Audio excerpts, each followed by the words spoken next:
Hello दोस्तों, स्वागत है आपका डीवा क्लासेस में। आज हम एक बहुत ही महत्वपूर्ण टॉपिक के साथ उपस्थित हुए हैं। टॉपिक है कॉमनवेल्थ ऑफ नेशंस यानी राष्ट्रमंडल देश। ये टॉपिक वैसे मैं बनाने वाला नहीं था। मेरा जो उद्देश्य था बनाने का वो था कॉमनवेल्थ गेम्स के ऊपर।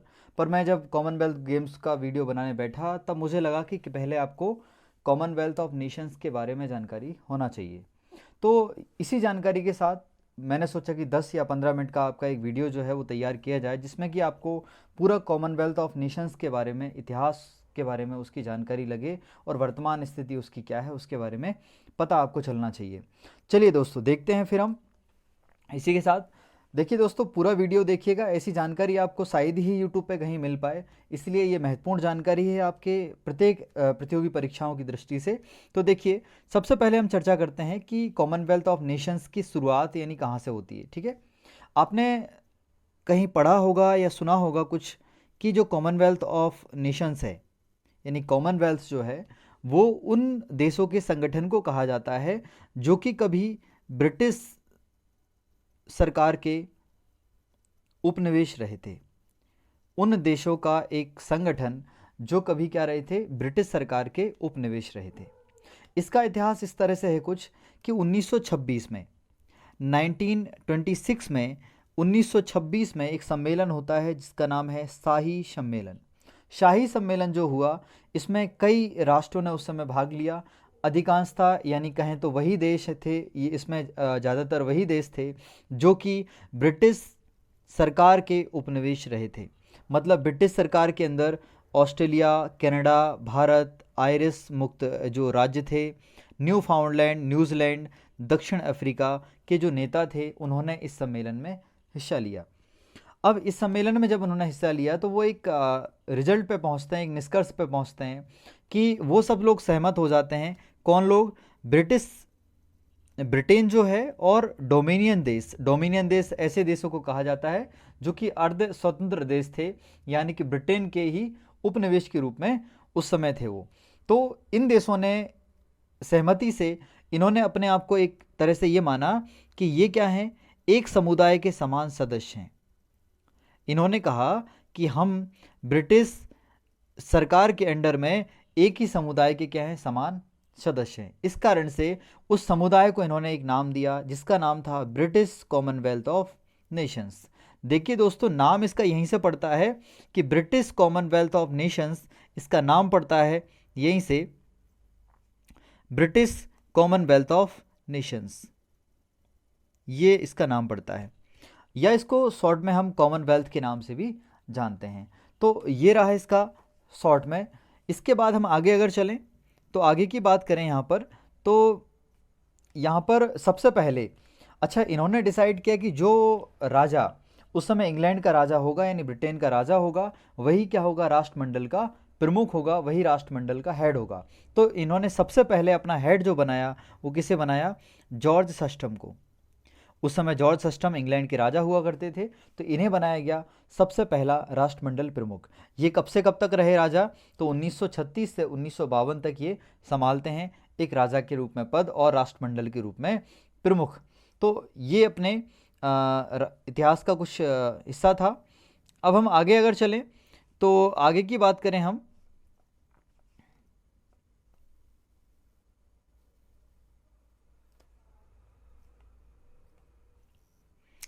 तो आगे जो जानकारी है वो आती है कि ये जो कॉमनवेल्थ ऑफ नेशंस हैं, इनके याद के लिए, यानी जो कॉमनवेल्थ था उसकी याद के लिए एक दिवस भी मनाया जाता है। वो जो दिवस हम मनाते हैं वो दिवस कब मनाया जाता है? तो दिवस मनाया जाता है 24 मई, 24 मई को मनाया जाता है कॉमनवेल्थ डे। तो कॉमनवेल्थ डे कब मनाएंगे हम? 24 मई को। 24 मई को क्यों मनाते हैं, इसके पीछे भी रीज़न है। तो 24 मई 1819 को, कब? 24 मई 1819 को ब्रिटेन की रानी विक्टोरिया का क्या हुआ था? जन्म हुआ था। तो ब्रिटेन की रानी विक्टोरिया का जन्म हुआ, इसीलिए हम 1819 यानी 24 मई को क्या मनाते हैं? ये दिवस के रूप में मनाते हैं। पर इसको मनाना स्टार्ट कब से किया हमने? इसको हम 1819 से ही नहीं मनाना स्टार्ट कर दिए, इसको मनाना स्टार्ट किया हमने 1902 से। क्यों 1902 से स्टार्ट किया? क्योंकि ये रानी विक्टोरिया जो हैं उनकी 1901 में क्या हो गई थी? मृत्यु हो गई थी। 1901 में इनकी मृत्यु के बाद से हमने इसको मनाना स्टार्ट कर दिया। 1902 में इसे पहली बार मनाया गया, पर जब पहली बार मनाया तो इसे किस नाम से मनाया गया? एम्पायर डे के नाम से मनाया गया। एम्पायर मतलब कि ब्रिटिश साम्राज्य के अंदर जितने भी साम्राज्य थे यानी जितने भी देश थे उन सब का एक दिवस मनाया गया एम्पायर डे के रूप में। उसके बाद 1916 में इसका नाम बदल के रख दिया गया साम्राज्य दिवस। साम्राज्य दिवस इसे कहा गया और आगे चल के 1958 में इसे क्या नाम दिया गया? राष्ट्रमंडल दिवस नाम दिया गया। तो इसे फिर बाद में नाम दिया जाता है राष्ट्रमंडल दिवस। तो राष्ट्रमंडल दिवस इसे 1958 में कहा गया। इसके बाद हम बात करें, ये तो 24 मई को मनाया जाता है, मगर एक भारत के अंदर अन्य राष्ट्रमंडल दिवस भी मनाया जाता है जो कि मनाया जाता है मार्च महीने के दूसरे सोमवार को। तो भारत के अंदर कॉमनवेल्थ ऑफ नेशंस जो डे है वो 2 बार मनाया जाता है, एक बार 24 मई को और दूसरी बार मार्च महीने का जो सेकंड सोमवार पड़ने वाला है यानी पड़ता है उसको हम ये दिवस मनाते हैं। तो दोस्तों आगे चलते हैं हम। आगे जब हम बात करेंगे इसके बारे में तो आगे देखेंगे इसका जन्म कब हुआ, यानी आधुनिक जो राष्ट्रमंडल का जन्म हुआ वो कब होता है। तो देखिए दोस्तों, आधुनिक राष्ट्रमंडल का जन्म कब हुआ? ये तो हमने इतिहास देखा था। आधुनिक राष्ट्रमंडल का जन्म कैसे होता है? ये जो आपके जितने भी ब्रिटिश सरकार के उपनिवेश थे वो धीरे धीरे क्या करते हैं, धीरे धीरे ये सारे जो देश थे ये धीरे धीरे क्या करते हैं, पूर्णतः स्वतंत्र हो जाते हैं। उनमें से एक भारत भी था। हमने देखा भारत जो स्वतंत्र हो गया 1947 के अंदर, 1947 में। इसी के आसपास कुछ अन्य जो देश हैं वो भी स्वतंत्र हो जाते हैं। तो 26 अप्रैल 1949, दोस्तों डेट बहुत महत्वपूर्ण है, ध्यान रखिएगा। 26 अप्रैल 1949 में लंदन में राष्ट्रमंडल पीएम की बैठक में एक घोषणा पत्र जारी किया गया। इस घोषणा पत्र का नाम था लंदन घोषणा पत्र। लंदन घोषणा पत्र बहुत ही महत्वपूर्ण था क्योंकि ये पुरानी जो स्थिति थी उसको बदलने वाला था। अब जो पुराना गणित था वो आज के समय बदलने वाला था, क्योंकि यहाँ पर इन्होंने कुछ निर्णय महत्वपूर्ण लिए। इन्होंने कहा कि गणतंत्र और अन्य देश राष्ट्रमंडल का हिस्सा हो सकते हैं। अब जरूरी नहीं है कि वही देश यानी वही लोग इसमें शामिल होंगे, वही देश शामिल होंगे जो कि ब्रिटिश के उपनिवेश रहे हैं। अब कौन शामिल हो सकता है? अब इसके अंदर कोई भी शामिल हो सकता है, वो कोई भी गणतंत्र देश हो सकता है या फिर अन्य कोई भी राष्ट्रमंडल देश जो स्वतंत्र हो चुका है वो भी इसमें शामिल हो सकता है। इसीलिए 1949 के बाद से इसकी सदस्यता के लिए क्या जरूरी हो गया? तो सदस्यता कौन ग्रहण कर पाएगा? सदस्यता आज स्वतंत्र और समान स्वैच्छिक सहयोग पर आधारित है। आज के समय अगर आपको राष्ट्रमंडल का सदस्य बनना है तो इसके लिए पुरानी यादें याद ना रखने की बजाय आज के समय आपको एक स्वतंत्र और समान स्वैच्छिक सहयोग पर आधारित इसकी सदस्यता को रखा गया है। कोई भी इसमें शामिल हो सकता है। तो ये एक बहुत महत्वपूर्ण बात है कि आज के समय राष्ट्रमंडल में किसी भी देश को हम शामिल कर सकते हैं। इसमें कोई भी बाउंडेशन नहीं है। चलिए आगे चलते हैं हम। तो आगे चलेंगे, अब हम कॉमनवेल्थ के बारे में देखते हैं, कुछ सदस्यता के बारे में। सदस्यता की शर्तें हमने देख ली, कौन बनेगा सदस्य। आज के समय कोई भी देश सदस्य बन सकता है। इसीलिए हुआ ये कि विभिन्न जो आपके महाद्वीप हैं, विभिन्न महाद्वीप में अलग अलग जो महाद्वीप हैं वहाँ से अलग अलग देश इसके सदस्य के रूप में काम करते हैं। तो देखिए वर्तमान में सदस्यों की संख्या कितनी है? तो वर्तमान में इसके सदस्य हैं कितने? 56।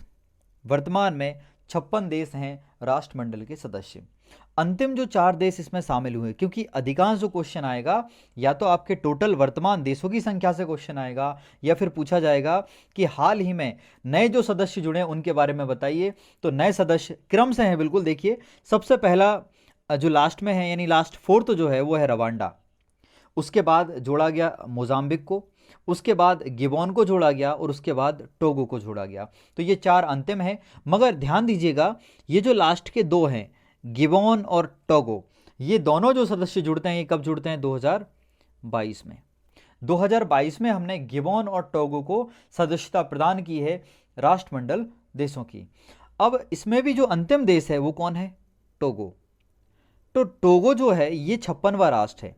क्योंकि अंतिम राष्ट्र से क्वेश्चन एग्जाम में ज़्यादा पूछा जाता है। तो राष्ट्रमंडल में 56वां देश जो जुड़ा है वो है आपका टोगो। कब जुड़ा है? जून 2022 में, जब एक सम्मेलन हुआ था किगाली, रवांडा की जो राजधानी है किगाली, वहाँ पर एक सम्मेलन होता है, वहाँ पर उस सम्मेलन में जोड़ा गया है टोगो को। तो अंतिम सदस्य और 56वां जो देश जोड़ा गया है राष्ट्रमंडल में वो है आपका टोगो। फिर बात करें हमारे विभिन्न महाद्वीपों से, आप देख रहे हैं ये हमारे विभिन्न महाद्वीप हैं। विभिन्न महाद्वीपों से हमने अलग अलग देशों को इसमें शामिल किया है। तो बात करें अमेरिका और जो कैरिबियाई देश हैं उनसे हमने कितने 13 सदस्य देश इसमें शामिल किए हैं। एशिया से 8 हैं, इनमें भारत भी हमारा। अफ्रीका से 21 हैं, यूरोप से 3 हैं और प्रशांत क्षेत्र से 11 देश इसमें शामिल किए गए। आप टोटल देखेंगे तो टोटल कितने हो जाएंगे? 56। पर महत्वपूर्ण इसमें यह है कि सारे देश भले ही याद ना रखो, पर सबसे ज़्यादा किस महाद्वीप से हैं? तो वो हैं अफ्रीका से। सर्वाधिक जो सदस्य हैं किस महाद्वीप से इस मंडल में हैं वो है आपका अफ्रीका। और सबसे कम कहाँ से हैं? यूरोप से। सबसे कम जो देश इसमें शामिल होते हैं वो होते हैं यूरोप से। तो यूरोप से सबसे कम देश शामिल होते हैं। अब देखिए ये तो यहाँ पर जानकारी खत्म हो जाती है। अब बात करें अगली जानकारी की, तो इसके बारे में अगली जानकारी क्या है? बहुत ही महत्वपूर्ण जानकारी है। देखिए अगली जानकारी है कि ये जो आपका संगठन है, इस संगठन की समय समय पर क्या होती हैं? शिखर वार्ता यानी कि मीटिंग्स होती हैं, है ना। इसको हम क्या बोलते हैं? हिंदी में बोलते हैं इनको शिखर वार्ता या फिर कुछ शिखर मीटिंग बोलेंगे। शिखर मीटिंग इसलिए कहा जाता है क्योंकि इसमें प्रत्येक देश का जो सबसे शिखर पर बैठा हुआ नेता है वो इसमें हिस्सा लेता है। अधिकांशतः प्रधानमंत्री और राष्ट्रपति इसमें हिस्सा लेते हैं। तो इसकी मीटिंग को क्या कहा जाता है? मीटिंग को बोलते हैं हम चोग्म। चोग्म यानी कि Commonwealth heads of government meeting. Commonwealth के जो हेड हैं उन गवर्नमेंट की क्या रहेगी? यहाँ पर मीटिंग रहेगी, उसको हम कहते हैं चोग्म। तो इसकी मीटिंग का नाम क्या हो जाएगा? चोग्म हो जाएगा। इस बार जो हाल ही में हुई है वो कहाँ पर हुई है? रवांडा में। पर ध्यान देने वाली बात यह है कि जहाँ पर भी इसकी जो मीटिंग होती है वहाँ का जो राष्ट्रपति होगा यानी वहाँ का जो भी हेड होगा वो हेड क्या कहलाएगा? यहाँ पर ध्यान देना, केवल राष्ट्रपति की बात नहीं है, यहाँ पर हम प्रधानमंत्री की भी बात कर सकते हैं। वहाँ का राष्ट्रपति या वहाँ का जो प्रधानमंत्री होगा वो क्या कहलाएगा? Commonwealth of chair in office. यानी उस समय कॉमनवेल्थ की चेयर के ऑफिस में कौन है अभी? वो है आपका प्रमुख। जो भी देश मेजबानी करेगा उस देश का राष्ट्रपति यानी उस देश का प्रमुख कौन रहेगा? Chair, Commonwealth chair in office, उसी को कहा जाता है कॉमनवेल्थ का अध्यक्ष। और यह अध्यक्ष हर 2 साल में बदलेगा क्योंकि हर 2 साल में इसकी मेजबानी एक नया देश करता है। इस समय बैठक की जो मेजबानी करता है वो कितने साल के लिए करेगा? वो 2 साल के लिए करता है। वर्तमान में ये जो जिम्मेदारी दी गई है वो हमने पढ़ा है अभी कि रवांडा को दी गई है। इसलिए रवांडा देश के जो राष्ट्रपति हैं वर्तमान में पोल कगामे। पोल कगामे जो हैं वर्तमान में हमारे प्रमुख हैं कॉमनवेल्थ ऑफ नेशंस के। अगले जो मीटिंग होने वाली है, क्योंकि 22 और 23 के लिए चुना गया है किसे? रवांडा को। रवांडा कहाँ मिलेगा? अच्छा तो देखिए रवांडा आपको देखने को मिल जाएगा इस क्षेत्र में। ये जो क्षेत्र है आपका अफ्रीका महाद्वीप का क्षेत्र, अफ्रीका में ये जो आपको दिख रहा है ये क्या है? आपका रवांडा देश है। तो रवांडा देश, रवांडा जो है यहाँ पर बहुत ही महत्वपूर्ण जानकारी आपको है कि रवांडा जो है वो आपका अफ्रीका का एक देश है जहाँ पर कि इसका सम्मेलन हुआ है। ठीक है, अब हम बात करते हैं अगला जो सम्मेलन होगा वो कहाँ पर होगा? तो अगला सम्मेलन होगा इसका 2024 के अंदर सामोन देश में। अगला सम्मेलन 2024 में होगा, वो सामोन में होगा और सदस्यता यानी मेज़बानी किसके पास पहुंच जाएगी? सामोन देश के पास इसकी मेज़बानी पहुंच जाएगी। तो इसी के साथ दोस्तों देखो आपको बहुत मज़ा आ रहा होगा। जानकारी बहुत ही रोचक है और ऐसी जानकारी है जो शायद ही आपको कहीं मिल पाए, इसलिए आपका ये दायित्व बनता है कि आप वीडियो को ज़रूर शेयर करिएगा, अधिक से अधिक लोगों को इसकी सूचना दीजिएगा इस तरह की जानकारी के बारे में, और आप चैनल को सब्सक्राइब कर लीजिएगा जल्दी से, जिस तरह से आगे आपको वीडियोज़ मिलें और आगे आप इस तरह की वीडियोज़ का फ़ायदा ले पाएँ। आगे हम चलते हैं, आगे चलते हैं कि इस संगठन के बारे में और क्या बातें खास हैं। तो देखिए इस संगठन को कहा जाता है राष्ट्रों के परिवार, यानी राष्ट्रों का इसे क्या कहा जाता है? परिवार इसे कहा जाता है। ऐसा कहा जाता है कि ये क्या है? राष्ट्रों का एक तरह से परिवार है, क्योंकि सभी के सभी जो राष्ट्र हैं वो मिलकर इसमें रहते हैं। इसके केंद्र में 3 अंतर सरकारी संगठन कार्य करते हैं। 3 अंतर सरकारी संगठन जो हैं वो कौन कौन से हैं? तो 3 ये आपके रहे अंतर सरकारी संगठन, राष्ट्रमंडल सचिवालय, राष्ट्र फाउंडेशन और कॉमनवेल्थ ऑफ लर्निंग। इनका काम क्या क्या है देखिए, इनके बारे में देखते हैं। राष्ट्रमंडल सचिवालय क्या है? समस्त दैनिक क्रियाकलाप ये देखता है। डेली के जो भी क्रियाकलाप होते हैं जो कि इस संगठन के अंदर किए जाते हैं, वो क्रियाकलापों को देखता है ये आपका राष्ट्रमंडल सचिवालय। कहीं पर भी हो, कोई भी संगठन हो, वहाँ पर जो सचिवालय है, सचिवालय का काम ही होता है कि वो दैनिक क्रियाकलापों को देखता है। 1965 में इसको स्थापित किया गया था सचिवालय को, और वर्तमान में इसके जो महासचिव हैं वो कौन है? Patricia Scotland QC. Patricia Scotland QC वर्तमान में इसके महासचिव के रूप में कार्य कर रहे हैं। दूसरा इसमें संगठन आता है राष्ट्र फाउंडेशन। इसका काम है लोकतंत्र एवं विकास में लोगों की भागीदारी का समर्थन करता है। मतलब लोगों को ज़्यादा से ज़्यादा ये प्रोत्साहित करता है कि लोग लोकतंत्र और विकास में क्या करें? अपनी हिस्सेदारी को सुनिश्चित करें। आगे चलेंगे तो थर्ड है इसका कॉमनवेल्थ ऑफ लर्निंग। नाम से समझ में आ रहा है, इसका जो काम है वो है लर्निंग से संबंधित। मतलब लोगों को कैसे हम एजुकेशन के प्रति बढ़ावा दें, तो ओपन लर्निंग और डिस्टेंस एजुकेशन को बढ़ावा ये देता है। चलते हैं आगे, तो आगे जब हम चलते हैं तो आगे आपको मिलेगा इसके बारे में कि राष्ट्रमंडल में भारत जो है उसकी क्या आज तक हिस्सेदारी रही है, यानी भारत का क्या योगदान रहा है इसमें, उसके बारे में हम चर्चा करते हैं। तो देखिए बहुत ही महत्वपूर्ण जानकारी है भारत के बारे में। भारत का क्या योगदान रहा आज तक? सबसे पहले बात की जाए तो भारत इसमें शामिल कब हो गया था? जब इसकी शुरुआत हो रही थी, जब राष्ट्रमंडल की शुरुआत हो रही थी उसी समय भारत, आपने देखा था जो स्टार्टिंग का हमारा शाही सम्मेलन था 1926 में, उसी समय भारत भी उसका एक सदस्य के रूप में कार्य कर रहा था। तो भारत स्टार्टिंग से ही इसमें काम कर रहा है। और 2008 में कमलेश शर्मा जो हैं इसके क्या बनते हैं? महासचिव। ये बहुत ही महत्वपूर्ण है, आप अच्छे से इसको ध्यान में रखिएगा कि कॉमनवेल्थ ऑफ नेशंस के महासचिव के रूप में एक भारतीय ने भी काम किया है 2008 में। 2008 में बनते हैं कमलेश शर्मा। और 2012 में कॉमनवेल्थ ऑफ लर्निंग जो एक संगठन है, एक अंतर सरकारी संगठन है इसके अंदर, उसका कॉमनवेल्थ ऑफ लर्निंग ने इसने किनको? आशा कंवर को, आशा कंवर जो हैं इन्हें कॉमनवेल्थ ऑफ लर्निंग ने क्या बनाया? इनका अध्यक्ष और सीईओ बनाया। इसी के साथ ही 1993 में कॉमनवेल्थ ह्यूमन राइट्स इनिशिएटिव, जो कि इसी के द्वारा एक इनिशिएटिव चलाया गया था, उसने नई दिल्ली में, भारत की जो राजधानी है नई दिल्ली में, उसको क्या बनाया? इन्होंने अपना मुख्यालय बनाया उस समय। तो दोस्तों ये पूरी जानकारी थी कॉमनवेल्थ नेशंस के बारे में। कंफ्यूज नहीं होइएगा, कॉमनवेल्थ ऑफ नेशंस एक संगठन है और कॉमनवेल्थ गेम्स जो है वो एक अलग व्यवस्था है जो कि मनोरंजन के लिए स्टार्ट की गई व्यवस्था थी। आगे अगली वीडियो में हम उसके बारे में चर्चा करेंगे, कॉमनवेल्थ ऑफ गेम्स क्या है, वर्तमान जो कॉमनवेल्थ हुआ है उसके बारे में चर्चा करेंगे। अभी आपकी जो ड्यूटी बनती है, अगर आपको ये वीडियो पसंद आया है तो आप कमेंट करके बताइए कि वीडियो किस तरह का आपको लगा है, और वीडियो को लाइक करना मत भूलिएगा अगर पसंद आए तो। इसी तरह ऐसी जानकारी प्राप्त करने के लिए और अगली वीडियोस की जानकारी पाने के लिए आपको चैनल को क्या करना है? सब्सक्राइब करना है। चैनल को सब्सक्राइब कीजिएगा और बेल आइकन पे प्रेस कीजिएगा। बेल आइकन प्रेस करेंगे तो आपको फ़ायदा रहेगा कि अगली वीडियोस जो भी हमारी आएंगी उन सारे वीडियोस का आपको समय पर नोटिफिकेशन मिलता रहेगा और आप हमारी वीडियो से बराबर लाभान्वित होते रहेंगे। तो इसी के साथ हम चलते हैं। Thank you.